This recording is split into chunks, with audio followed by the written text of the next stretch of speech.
Malaysiana, stories of spectacular Malaysians. The speakers for this session will be introduced by Edmund Goh, Vice President of Research, Khazanah. Good afternoon, distinguished guests, ladies and gentlemen. Since 2019, we have dedicated a session at KMF to feature stories of the admirable work being done by our fellow Malaysians from diverse backgrounds and fields. This year, we will continue to do so in this Malaysiana session, where we will shed the spotlight on 5 amazing Malaysians. Without further ado, I will introduce our first speaker. Instead of pursuing a career as a high-flying lawyer with a law degree from UCT College London, she decided to join the non-profit organization Teach for Malaysia upon returning to the country. In 2016, she co-founded Closing the Gap, a mentoring program that empowers bright, underrepresented students to enter universities and achieve their fullest potential. This program was later folded into the Tunku Abdul Rahman Foundation, in which she currently serves as acting CEO. She's also an Acumen Malaysia 2020 Fellow. Here to speak to us about the invisible barriers, the things we miss when we talk about poverty, ladies and gentlemen, please welcome Thien. Starting with the story of a student named Nia. The first time I met Nia, she was a soft-spoken 17-year-old who was articulate and thoughtful. Her teacher said that she was always the first in the class to raise her hand to ask a question. And naturally, her curiosity in learning led to her being one of the top female students in her school. In terms of university, she had hopes of going perhaps to further her studies overseas, to pursue her interests in the sciences. Of course, as well, to expand her horizon. The problem was that she came from a family who didn't have much. Her father was a construction worker, and her mother was a cleaner. She also went to a school that primarily served high-need communities, and so resources were limited. So she knows after school that her options would be limited and decided by the circumstances of her family. And she will always make sure to make the necessary sacrifices to put her family's well-being first, even if it is at the cost of her own dreams. The truth is that Nia's story reflects a universal understanding that who we are today has a lot to do with the backgrounds that we come from.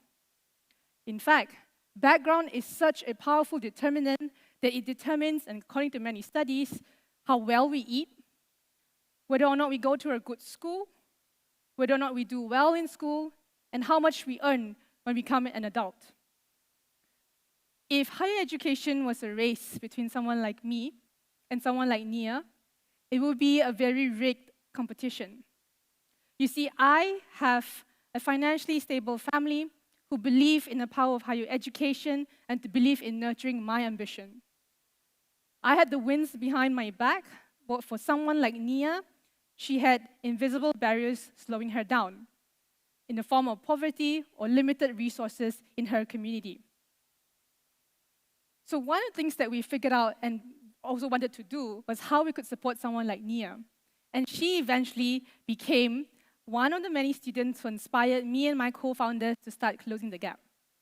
And Closing the Gap is a 2-year mentorship program designed to empower underrepresented, bright students like Nia in order to achieve their higher education goals. We do this through trainings, we do this through workshops, with the goal of helping students like Nia tackle the invisible barriers that may be holding her back. And lo and behold, towards the end of the program, Nia was able to secure a scholarship to pursue her interest in pharmacy in one of the local top institutions in Malaysia.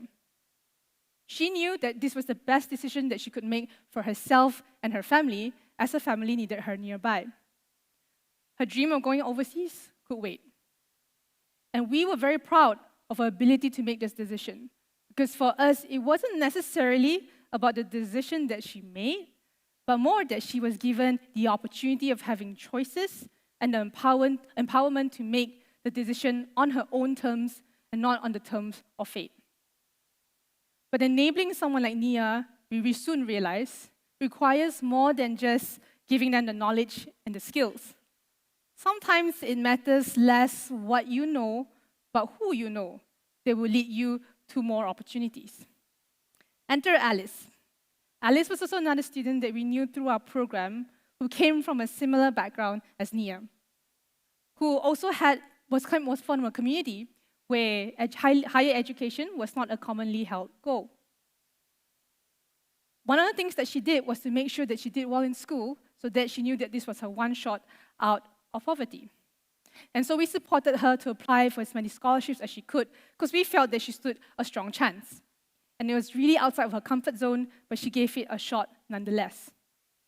And we were overjoyed when a few months later, she received an email telling her that she was shortlisted for a full scholarship to pursue A-levels at one of the most well-renowned international schools in Malaysia. For context, shortlisted students for such a program typically comes from the top schools around the region, while Alice went to a quote-unquote average school. So we were ecstatic and we called her out and we wanted to congratulate her and know how we could support her in her next step. To our surprise, she responded, "No. This is a great offer, but I'm not going to take it. Thank you." We were shocked. We tried to persuade her and we tried to talk her into giving this a shot, but she decided that she would not budge, that she was pretty much like a rock. And she gave one reason that really stood out to me because it made me realize how much we don't understand about the inner workings of poverty. She said, "Nobody in my community knows about this school, and everyone who goes here are rich kids, and I won't fit in." 2 months ago, a fascinating research was actually released by a group of Harvard researchers where they were trying to identify how is it that we could help low-income individuals break the cycle of poverty. And they found, by analyzing Facebook friendships of almost 72 million individuals in the US, they came down to one key enabler, which was to have friendships between people of wealth and people of poverty. They found that people who live in neighborhoods where cross-class friendships were higher were more likely to earn more in their adulthood. In fact, by almost 20%. The answer was, or rather the reason, was very simple. If you have more cross-class friendships, an individual is more likely to raise their social capital and therefore raise their opportunities to access networks, opportunities, and knowledge that they would never have access if they stayed within their own socio-economic group.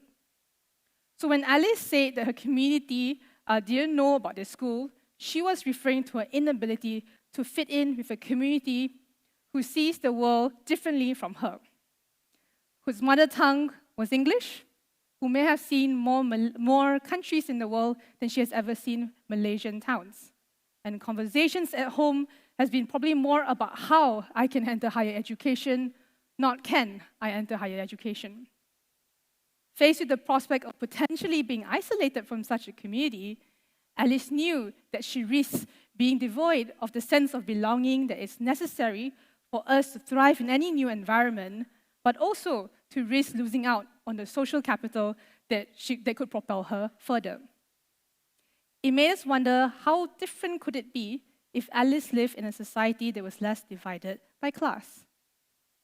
But more importantly, what could we do to raise the social capital of students like Alice? Well, one of the things that we try to do through Closing the Gap is through our mentorship. We recruit young professionals and amazing final year students to become mentors in our program for 2 years with our students. And our mentors come from diverse backgrounds, especially backgrounds with connections such as theirs, would be something that our students would never cross paths with due to the barriers we spoke of before. More importantly, some of our mentors come from similar family backgrounds as our students, but have successfully broken through and rise up the social mobility ladder. These mentors will go on to provide very crucial access to opportunities, expansion of our students' network, and also to challenge their self-limiting belief. But more importantly, our mentors serve as a physical reminder to our students that our mentors' reality today could be their reality tomorrow. We also work with organizations to see how we can provide internship opportunities and exposures for our students so that they can access and work with different people they may not have had the opportunity to in their own community. As of 2022, Closing the Gap has worked with about 400 students. I know it's a small number, but especially so for a long-term program, but the impact has been profound. Over 90% of our students have identified and successfully gone into vocational schools, colleges, and universities, whatever their goal may be, and have collectively unlocked 10 million ringgit in scholarships. In 2020, one of our students, Yugendran, also received a full offer to study in Stanford University under the scholarship of Khazanah. And when asked by journalists about the role of his mentor, his Closing the Gap mentor, in his journey to get to where he was, he shared, "My mentor helped me chart out my career goals. He connected me with his friends from Cambridge University where he studied. But most of all, he shared with me that I must always hold on to my big dreams. That it didn't matter whether or not I failed or I succeeded. What mattered most was that I tried." We realized that although working on an individual and community level was important, we also had to look at the system. And by the system, I refer to our systemic approach towards identifying and selecting human capital that still somewhat relies on traditional indicators of merits and may ignore the invisible barriers that make the playing field uneven. In short, we wanted a system that could make invisible barriers visible. And that opportunity came in 2019 when my team and I were brought into a scholarship body, the Tunku Abdul Rahman Foundation, which I currently head, in order to revamp its scholarship giving strategy. We came in with one bet, and that was that we will always prioritize equity before merits. And what that meant was doing away with absolute criteria such as grade cutoffs. It was also knowing that we must assess each applicant's application on a holistic level to see whether or not and to understand how invisible barriers may shape a student's life, a student's values and perception in the world. Borrowing from my experience as we're running Closing the Gap, we also introduced a 2-year leadership training and mentoring component into our scholarship, which therefore allowed us to shift the strategy away from rewarding polished talents to identifying potential and developing them. When we first joined Yayasan Tunku Abdul Rahman, the year before we joined, actually, typically the foundation got about 900 applications for the scholarship. When we joined and rolled out this assessment, we had 4,000. And this was smack in the middle of COVID. And our first test of this new batch that we had came in the form of an application from a young man named Razman. You see, Razman's application had a huge problem. He scored a 2.8 CGPA out of 3, placing him as one of the lowest academically among all of the pool of students that we had. By ordinary standards for scholarships, especially scholarships like ours, we will actually also cover for full tuitions as well as stipend. He wouldn't have made the first cut. But we saw something in his application as well. He was from Sabah, an East Malaysian state, and he was also the first in a family of 8 to go to university. His father was a sole breadwinner and a manual laborer, but had to stop work because of serious illness. And he had a passion for volunteerism. And he talked about how he was actually selected for a program to go to Laos for a volunteer mission, but his family couldn't pay the 800 ringgit to help him get his documents and passport. Unfazed, he worked as a construction worker and a dishwasher so that he could get the money to do it. We were impressed, so we said, screw it, let's ask him for an interview. On the interview day, it was during COVID, so it was all done online. He came onto the call, and then he was really soft-spoken, and he told us about how appreciative he was of the opportunity. But before he could go any further, his line was cut off. And it was a few moments later before we got him into the line again. And he shared that there was an electricity cut in his house. That was very common in his area. He also shared a little bit more about the digital challenge that he has faced being in university in the last year. Primarily, that he has been doing all of his university assignment on his phone because he couldn't afford a laptop. And suddenly, the 2.8 CGPA wasn't just a number, but a story about his invisible barriers made visible. By the end of the interview, we know we had to get this guy in. And once we gave him the scholarship, the very first thing that he did was actually to actually get a laptop. And what a difference it made. And in 6 months, we saw his GPA climb from 2.8 to a 3.4. And not only that, he started to volunteer a bit more in community projects in Sabah. And despite English not being his mother tongue and a fear of not fitting in at the beginning, he went on to thrive in his internship with Affin Huang, which is an asset management firm, and also one of our biggest partners and donors.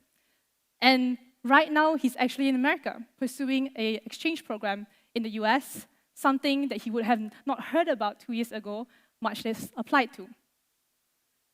Razman is not the only one. Since 2020, in the foundation, we have awarded over 100 scholarships to students who have a remarkable story of strength, of having faced challenges in life, overcoming them, and using them not only as an avenue for growth, but also as an avenue to inspire other people who are just like them to succeed. They have taught us that a system that is more inclusive does not only allow a second chance in life for students like Razman and Nia, but it's actually a better form and a more resilient form of excellence. And it makes me wonder, what are the untapped human talent potential if we practice a little bit of equity in the way we look and train human talent in all of the industries in this room today? I now run Closing the Gap program and the foundation, and it's always looking out for partners and donors who want to help us expand our program and our impact to more students like Razman, Nia, and Alice. And we know that the impact we make on the students such as them will reverberate across the generation after them. I would know. You see, my parents didn't go to university. My dad came from a rural town in Sarawak back in the 60s when life was hard. And he used to tell me about the story of how he had to live in a shed behind his primary school to go to school because the journey between home and school was so tough. But he went and worked really hard. And he told me about a moment that really stuck with me, about how in his company he was being considered for a promotion. And all of his other competitors were colleagues who were university graduates, some even from overseas university. And my dad, a product of self-studying locally while working, was selected in the end. The people in my dad's life have made a huge impact and a huge difference in his life. And that has made all the difference in mine. Thank you.